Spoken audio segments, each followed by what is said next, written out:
Hello everyone, आज हम इस वीडियो में कर रहे हैं क्लास 10 की एक्सरसाइज 3.1 का पहला क्वेश्चन। ठीक है, तो क्या है इसमें पहले पढ़ते हैं। Aftab tales his daughter, Aftab अपनी बेटी से कह रहा है, ये कुछ सिचुएशन दे रखी है, मैं आपको बताऊंगा क्या है। ठीक है, और नीचे क्या दिया हुआ है, represent this situation algebraically and graphically. ये क्वेश्चन किस टाइप के हैं, यहां पर हमें कुछ रियल लाइफ सिचुएशंस दी होती हैं। ठीक है, उन सिचुएशंस को हमने इक्वेशन की फॉर्म में लिखना होता है। तो ये जो है मैथ्स के सबसे आसान पोर्शन होता है, हमारा मैथ्स का सबसे आसान पोर्शन है कि इसमें क्या होता है, सिंपल सिंपल आपको क्वेश्चन में ही आंसर होता है। क्वेश्चन में आपको कुछ सिचुएशन दे रखी है और आपने उस सिचुएशन को पढ़ना है और बस उसको जो है इक्वेशन की फॉर्म में लिखना है। ये तो होता है हमारा एल्जेब्रिकली। एंड ग्राफिकली क्या होता है, उसका ग्राफ बनाना है, वो मैं आपको बता दूंगा कैसे करना है। तो ये सिचुएशन जो है वो हम पढ़ते हैं और उसके अकॉर्डिंग करते जाते हैं। तो कह रहा है आफ्ताब अपनी बेटी से कहता है, पहले फर्स्ट सिचुएशन पढ़ते हैं, दो सिचुएशन है यहाँ पे। तो पहली सिचुएशन क्या है, उसने पहला केस क्या कहा है, 7 ईयर एगो, 7 साल पहले। आफ्ताब जो है, एक बंदा है आफ्ताब, वो अपनी बेटी को बोल रहा है कि 7 साल पहले I was 7 times as old as you were then, जितने की तुम थी उससे मैं 7 टाइम्स था, तुम्हारी एज से मैं 7 टाइम्स था 7 साल पहले, आज से 7 साल पहले। फिर दूसरी सिचुएशन है, दूसरा केस दे रखा है, ऑल्सो 3 टाइम्स फ्रॉम नाउ और 3 ईयर्स फ्रॉम नाउ, और आज से 3 साल के बाद आई शैल बी 3 टाइम्स, मैं हो जाऊंगा 3 टाइम्स हो जाऊंगा, किससे, तुमसे। इसका मतलब क्या है, ये सारी जो सिचुएशन है वो प्रेजेंट से कनेक्ट है। ठीक है, आज से 7 साल पहले और आज से ही 3 साल बाद। तो इसमें क्या होता है, इस टाइप के क्वेश्चन में जो हमारे एज वगैरह के क्वेश्चन होते हैं उसमें हमेशा प्रेजेंट एज ली जाती है। ठीक है, तो हम यहां पर क्या करेंगे, let present age of Aftab. मैंने पहले क्या किया, आफ्ताब की प्रेजेंट एज मान ली और वो हमने मान लिया x ईयर्स। आफ्ताब जो x ईयर्स का है। ठीक है, अब क्योंकि ये जो हम पढ़ रहे हैं वो pair of linear equation 2 variables पढ़ रहे हैं। ठीक है, तो इसमें क्या होता है, हम 2 वेरिएबल्स में मानना जाता है। तो 2 वेरिएबल्स में मानते हैं तो क्या करेंगे, let present age of Aftab's daughter, Aftab के डॉटर की एज और मान लेंगे हम मान लेंगे y ईयर्स। ठीक है, दोनों की मान ली। अब पहली कंडीशन पे दोबारा आते हैं, 7 ईयर एगो, 7 साल पहले। तो आप खुद सोचिए कि 7 साल पहले क्या था। अगर आफ्ताब आज x का है तो 7 साल पहले वो x माइनस 7 का होगा। ऐसे ही मैं आफ्ताब की बेटी के साथ करता हूं कि वो y ईयर्स की थी तो 7 साल पहले जो है वो y माइनस 7 की हो जाएगी। अब कंडीशन अप्लाई करते हैं, पहले तो हम क्या करेंगे, दोनों को बराबर रख लेंगे, दोनों को बराबर रख लिया। अब जो उसने कंडीशन दी है ना, वो कंडीशन अप्लाई करते हैं और दोनों को बराबर बनाते हैं। तो कंडीशन क्या कहा था, आई वाज, अब यहाँ आई कौन है, आई है आफ्ताब। तो आफ्ताब बोल रहा है कि मैं जो है 7 टाइम्स था तुमसे। तो आफ्ताब, अब इन दोनों में से कौन है आफ्ताब, इन दोनों में से आफ्ताब ये है। आफ्ताब ने कहा है कि मैं 7 टाइम्स था। तो क्या होता है इस तरह के क्वेश्चन में, एक बात हमेशा याद रखिए, जो बंदा बोल रहा है कि मैं तुमसे 7 टाइम्स था, या मैं तुमसे 7 ही साल बड़ा था, या मैं तुमसे 7 साल छोटा था, कुछ भी बोले वो, 7 साल 10 साल 2 साल कितने भी, छोटा बड़ा टाइम्स कुछ भी गए, जो भी वो बोले ना, हम वो ही काम अपोजिट साइड करेंगे। ठीक है, जैसे इसने बोला है, ये बात बोली किसने है, इसने बोली है, ये चीज पहचान लो, जो बोल रहा है उससे अपोजिट साइड करेंगे। तो आफ्ताब ने बोली थी, और बोली क्या है बात कि मैं 7 टाइम्स था, तो जो भी उसने बोला है 7 टाइम्स वो दूसरी तरफ लग जाएगा, अपोजिट साइड लग जाता है। ठीक है, अब यहां से इस इक्वेशन को थोड़ा खोल लेते हैं। x minus 7 as it is, 7 को अंदर किया हमने, 7y माइनस 49, सारा कुछ इस तरफ ले आते हैं, ये बन जाएगा हमारा x minus 7y minus 7 plus 49 is equal to 0। x as it is minus 7 as it is, ये 7y जो था वो इस तरफ आ गया, माइनस का 49 प्लस का 49 हो गया। थोड़ा सा इसको सिंप्लीफाई और कर सकते हैं हम, क्योंकि ये हमारा ये और ये सॉल्व हो सकता है। तो ये बन गया हमारा x माइनस 7y प्लस का 42 is equal to 0। Equation number 1 मिल गई। अब हमें ये इक्वेशन नंबर क्या मिल गई, हमें 1 मिल गई, x माइनस 7y प्लस 42। अब उसकी दूसरी कंडीशन लगा देते हैं, इक्वेशन नंबर 1 लिख दिया अब हमने। अब उसकी दूसरी कंडीशन, 3 ईयर फ्रॉम नाउ, 3 साल बाद। अब पहली बात तो ये कि तीन दोनों के अंदर 3 साल ऐड हो जाएंगे, क्योंकि आज वो अगर x के और y के हैं तो 3 साल के बाद दोनों के अंदर 3 ईयर्स चेंज हो जाएंगे, मतलब ऐड हो जाएंगे। क्या बोला, क्या उसने कंडीशन क्या है, आई शेल। अब वही बात है, आई कौन है, आफ्ताब, और इन दोनों में से आफ्ताब कौन है, ये आफ्ताब है। तो आफ्ताब ने कहा था कि मैं 3 टाइम्स हो जाऊंगा। तो बैलेंस करने के लिए, इक्वेशन को बैलेंस करना बोलते हैं इसको, इक्वेशन को बैलेंस करने के लिए हम दूसरी तरफ 3 टाइम्स लगा देंगे तो ये बन गया हमारा x plus 3 is equal to 3y plus 9। थोड़ा सा सॉल्व किया हमने, सारा कुछ इस तरफ लिया, x plus 3 minus 3y minus 9 is equal to 0, x minus 3y और ये दोनों सॉल्व होकर आ गया माइनस का 6 is equal to 0। Equation number 2 तैयार। ये हमारा यहां तक का क्वेश्चन हो गया है एल्जेब्रिकली। इन दोनों को मैंने, दोनों कंडीशंस को, जो भी सिचुएशन दी हुई थी उसको एल्जेब्रिकली रिप्रेजेंट कर लिया।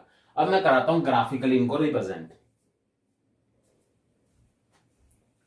ये जो दो इक्वेशंस आई थी हमारी वो मैंने लिख ली। अब हमें इसको रिप्रेजेंट करना है ग्राफिकली। ग्राफिकली रिप्रेजेंटेशन का मतलब है हमें इसके ग्राफ बनाने हैं।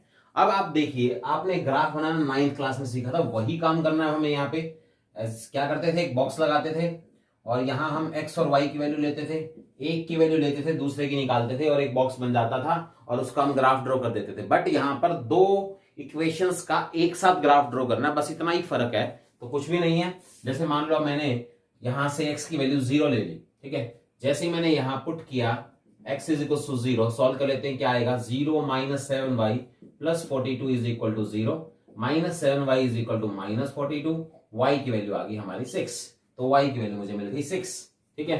अब हम क्या करते हैं, y की वैल्यू कुछ और रखते हैं, लेकिन y की वैल्यू सॉरी x की वैल्यू कुछ और रखते हैं, लेकिन ये वैल्यू जब हम चूज करेंगे ना कि क्या रखें, ऐसा नहीं हम कुछ भी रख देंगे।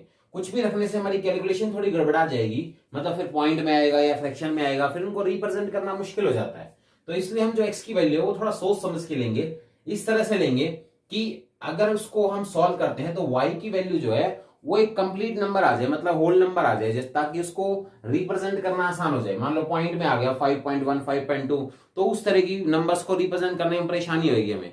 तो इससे बढ़िया हम क्या करते हैं, ऐसे नंबर्स को चूज करते हैं जिससे हमारा जो है आंसर जो है वो एक्यूरेट आए, ठीक है। तो एक्यूरेट लाने के लिए हम क्या करते हैं कि यहां पर थोड़ा सा इसको मैं सिंप्लीफाई करके ऐसे लिख लेता हूं, एक उस तरफ ले जाता हूं, एक इस तरफ ले आता हूं। तो यहां से मैं इसको ऐसे लिख लूं, माइनस का 7y इज इक्वल टू 42 और ये इस तरफ जाके माइनस का x, ठीक है। इस इक्वेशन को मैंने ऐसे लिख लिया, माइनस का 7y माइनस 42 उस तरफ चला, प्लस 42 उस तरफ जाके माइनस 42 प्लस का x उस तरफ जाके माइनस का x। ऐसा लिखने से वैल्यू चूज करने में आसानी रहेगी, ठीक है। और इसको सिंप्लीफाई बनाना चाहो तो 7 को डिवाइड में भी ले आओ, 7 को डिवाइड में ले आते हैं। अब आप यहां पर वैल्यू आप चूज करोगे ना तो आपको बड़ी आसानी रहेगी। पहले तो हमने 0 चूज कर लिया, 0 चूज करते ही तो मेरा 6 आ ही गया। अब देखो अगर मैं 1 चूज करता हूं तो 42 और माइनस 1 माइनस का 43 हो जाएगा, जो कि 7 से कटेगा नहीं। तो आप ऐसा नंबर लो जो 7 से कट सके। तो 7 से कट सके तो मैंने क्या किया, यहां पर x की जगह पर मैंने ले लिया 49 बना लेता हूं, 49 कटेगा, 49 बनाने के लिए 7 ले लिया मैंने यहाँ। जैसे मैंने 7 लिया, minus y is equal to minus 42 minus 7 upon में 7, और माइनस 42 और माइनस 7 हो गया माइनस 49, बाय 7 कटेंगे तो ये आ गया माइनस 7, और इस माइनस से माइनस कट जाएगा, y की वैल्यू आ गई 7। तो जैसे मैंने x की वैल्यू रखी 7, y की वैल्यू भी कितनी आ गई 7। एक और ले लेते हैं, अब हम क्या करते हैं 14 ले लेते हैं इसकी वैल्यू 14, ठीक है, क्योंकि जैसे इसकी वैल्यू 14 लोगे आप तो ये हो जाएगा हमारा माइनस का 56 अपॉन में 7 चल रहा है तो आ जाएगा माइनस का 8, और इस तरफ चल रहा है माइनस का y, तो ये कैंसिल होकर 8 आ जाएगा। तो जैसे ही मैंने x की वैल्यू 14 ली, y की वैल्यू 8 मिल गई। बस बहुत है ये 3 वैल्यू। अब हम क्या करते हैं, एक लेते हैं ग्राफ, पहले एक को ड्रॉ करते हैं फिर दूसरे पे भी आऊंगा। तो क्या किया हमने, देखो पहले तो इसकी स्केल देख लीजिए, इसमें जो ये वैल्यूज है 0 7 और 14 है, तो x एक्सिस पर या तो 14 तक दिखाओ, या फिर हम इसमें स्केल भी यूज कर सकते हैं कि जरूरी नहीं है कि हम सीधा एक एक का गैप ले, कम कम का भी गैप ले सकते हैं, वो आपकी इच्छा है, देख लेना।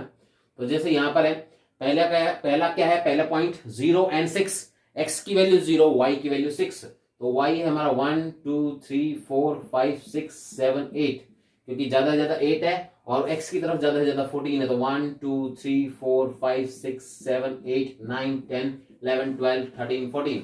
अगर ये हमारा ज्यादा हो जाए ना तो हम उसमें, मैंने अभी आपको बताया, स्केल का भी यूज कर सकते हैं। स्केल का मतलब यहां पर है कि हम एक गैप को, मतलब एक यूनिट इज इक्वल टू 2 भी ले सकते हैं। हम एक जो गैप हमारा एक बॉक्स है उसको 2 यूनिट भी ले सकते हैं, तो फिर वो डबल होता जाएगा 2 4 6 8, उसमें कोई प्रॉब्लम नहीं है।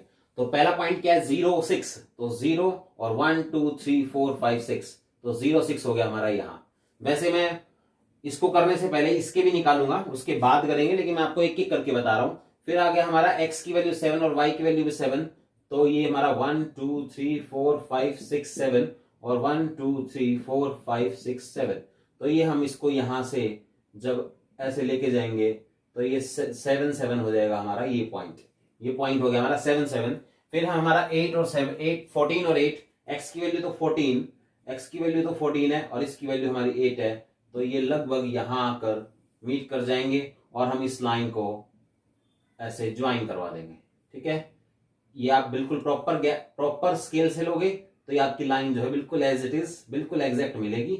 और ये आपका पहला जो इक्वेशन थी हमारी उसका ग्राफ ड्रॉ हो गया। अब हम आते हैं दूसरे पे। ठीक है, अब ये वाली चीजें आप हटा सकते हो।